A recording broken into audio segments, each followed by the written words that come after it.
Hey guys, I'm back again. This is going to be my 3 weeks review of the Galaxy S23.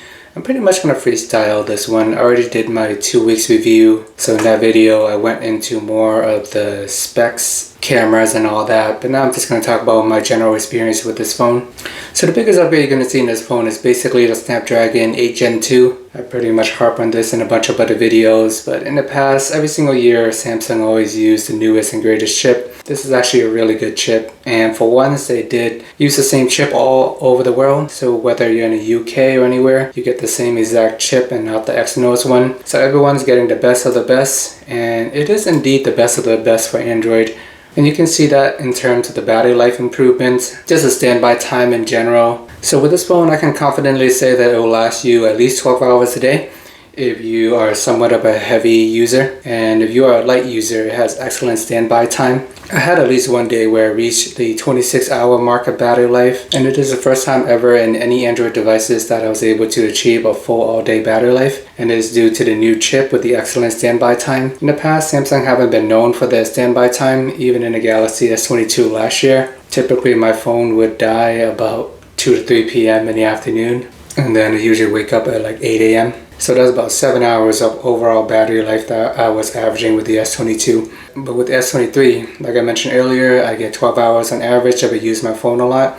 And if I do not use it a lot, I can reach 15, 16, 26 hours depending on my mileage on different days. So that is a big significant improvement there. And 3 things that I always talk about is the most important things in smartphone. Number 1 is the battery, the camera, and the actual performance. So we checked off battery life, but in terms of performance, they pretty much go hand in hand with this phone. This is the fastest chip. No lag, no stutter. Switching between apps is fine. Multitasking is fine. You're getting the latest chip. And it is actually pretty cool for the most part. Samsung phones generally tend to run hot. But this one, it does get a little warm here and there when I do heavy gaming or if I'm fast charging a lot. But the majority of the time when I'm using it, the phone does a pretty good job of staying cool and fast. So no issue there. The only issue that I have is the camera. Overall, the video works great, but the still camera itself is being a little bit funky. And I made a whole video on this on day 19. Feel free to check that out. But essentially what you see is in a lot of the photos that I took with the S23, it is out of focus in certain areas. It's kind of a banana shape or a face shape that is cut off. So the majority of the photo is fine, but you may find that the edges are a little blurry.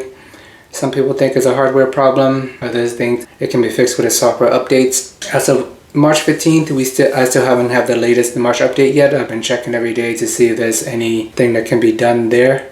Samsung hasn't made any official comments on this, but I know it is a current issue going on out there that is impacting a good amount of users. Not everybody, but just something to be aware of if you're getting the S23. So with S series, you are expecting like one of the best cameras that smartphone have to offer.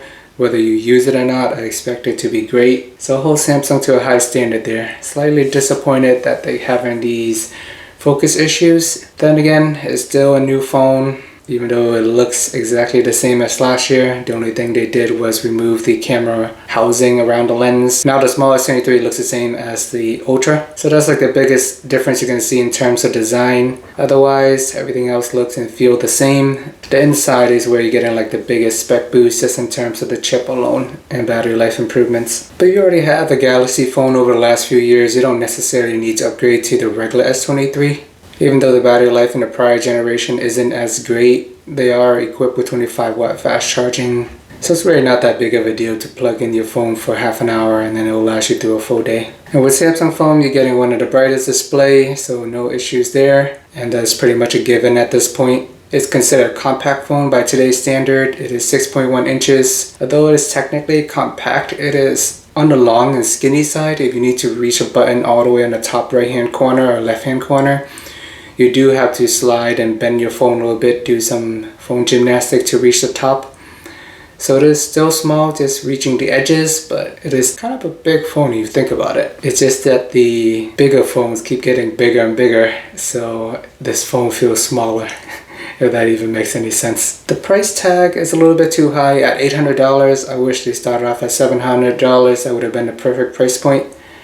But $800 is still manageable. I do prefer that over the $1,000 Plus and the $1,200 Ultra. But then again, we also have the Pixel 7 coming in at $600 list price, which offers a more stable camera. The chip is not as good and the battery life is not as good. But overall, the Pixel offer a pretty big value at $600 compared to the $800 Galaxy S23. Charging speed isn't impressive on this phone, 25 watt fast charging compared to its bigger brothers that's getting 45 watt. But it's not that big of a deal. It's not like I'm sitting here staring at my phone waiting for it to charge. And for the most part, battery life pretty much lasts me a whole day. So if I time my day correctly, if I know I'm going to go out for the evening, I can just plug it in, get ready, and be on my way. So no issues there. Another downfall with this phone is it's going up against OnePlus 11, which costs much less. I'm probably going to be testing that phone next just to see how it goes head to head with the Galaxy S23. I know you're going to be sacrificing some of the camera there, although the S23 is having some camera issues on its own. But in terms of specs, the super fast charging, OnePlus do have a lot to offer at a cheaper price. Gaming is fine on this phone. I'm not doing any intensive racing car games or anything like that. Just doing my simple farming games, swipe here and there, a little bit of Pokemon Go. It's able to handle all that just fine. With the smaller Galaxy S23, when taking pictures, you're capped off at 10x. You don't get the 200x like you do in the Ultra, but I can live with that. Having the 100x is fun and all if you want to take the picture of the moon. But in general, when I'm walking around, I typically just use the wide angle lens if I'm trying to take pictures of landscape or I want to take pictures of objects. 1x and 3x is fine. I don't really need the crazy 100x or anything like that. But if you do need that, then you need to spend another $400 to get the Ultra. But I don't think it is something that I use on a day-to-day basis, as you can see in my daily videos. And if you don't use a case on this phone, it can get a little wobbly if you have it on the table as you're tapping on it.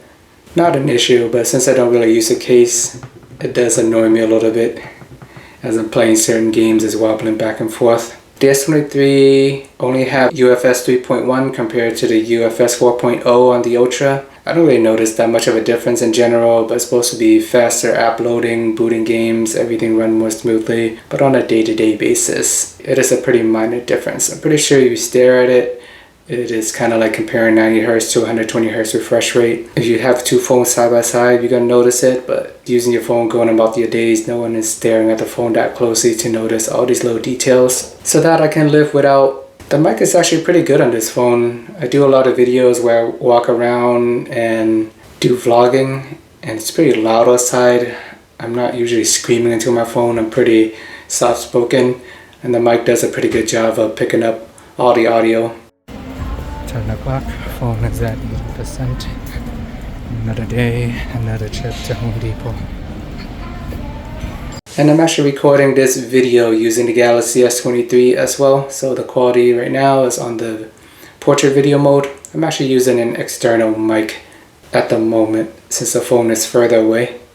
Speakers is pretty loud. I usually have the phone blasting music when I'm showering. And just the S series in general, I have so many camera options that you can explore. You can do ultra wide, you can do zooming, you can do night photography, hyperlapse, slow-mo, and you can decide which camera mode you want to use. You can just pick the option where it does everything at once. There's director's mode if you want to vlog. So that's a lot to like on the S camera just in terms of all the features that they have. And this is why Samsung does charge $200 more than the Google Pixel 7. It offers a lot of bells and whistles. But if you're looking for a more simple phone, then just get the Pixel. You're also getting the newest Gorilla Glass Victus 2, which is the strongest glass yet on Android phones, so if you drop it, it is less likely to shatter. Fingerprint sensor is kind of finicky on this phone, surprisingly. Even though it is using a ultrasonic sensor, it is super fast. But at the same time, I think the coverage is really small, so I feel like I keep missing it every time I touch it. I know some people recommend that I register the same finger 3 to 4 times. I prefer to have all 4 fingers registered, my 2 thumbs and my 2 index. Sometimes the phone's on the table, it's easiest for me to use my index finger than me angling my thumb in a certain way. And I don't want to be limited to just registering 1 finger since Samsung capped it off at 4 fingers. But you can go around this by turning on smart lock, body detection, face unlock, swiping, whatever you can do to unlock the phone faster. But the fingerprint sensor, On paper it is good, but in reality it is a little small in terms of coverage, so you may find yourself having to try to unlock it in a few times. But overall, the S23 is a great phone if you're looking for a smaller device. I actually prefer it over the Ultra in a sense. It's so much easier to use on a day-to-day basis with one hand, easy to take in and out of my pocket. I don't have to worry about dropping it, and just managing it is just so much easier if you're going running, walking. With the Ultra, I feel like I always have to care for my life and make sure I don't drop it every time I get out the car or put the phone in my pocket. The larger phone tends to slide out easier compared to the smaller Galaxy S23. And it is a really good battery life for the form factor. That's probably like the biggest improvement I would say this year with the S23. The chip is super efficient, it's fast.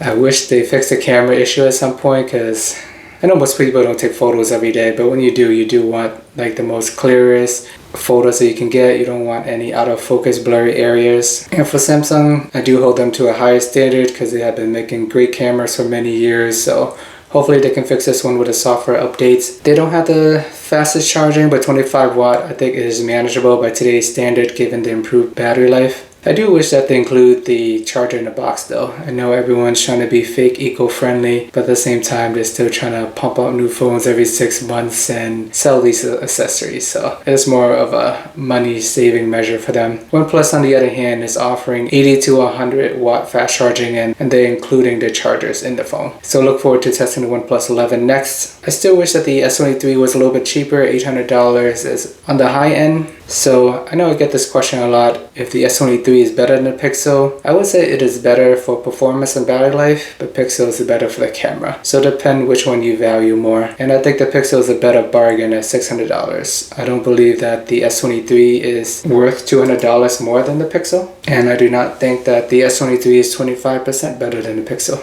But with the S23 you are getting a newer phone, so you do have an extra year of software support. So it is something to keep in mind if you do plan to keep these phones in the long run. Alright guys, let me know what your experience has been with the Galaxy S23. Thanks for watching. Please check out my daily vlogs on the Ultra series and also my regular S23 if you haven't already. I'm going to be doing a 2 weeks review on the Galaxy S23 Ultra soon. Thanks for watching. Please like and subscribe and see you guys in the next video.